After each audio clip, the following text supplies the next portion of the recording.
Hello guys, કેમ છો? આજે અમે ફરવા ગયા. ત્યાં બહુ મોટા મોટા પહાડો હતા. પછી અમે એક હોટલ બુક કરી હતી. ત્યાં અમે આગળ બહુ મોટી રંગોળી જોઈ. પછી વરણીને ખૂબ મજા આવે ત્યાં રમવાની. અહીંથી આમ દોડાદોડ કરવાની.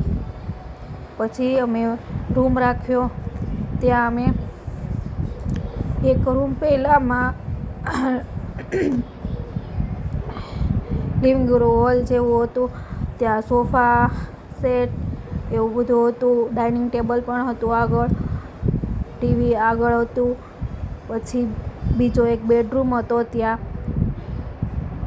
અરીસો ને કબાટ ને એવું બધું હતું. કપડાં રહી જાય તેવું સામાન, સંડાસ બાથરૂમ ને એવું બધું. ટીવી ત્યાં પણ રૂમમાં હતી. બહુ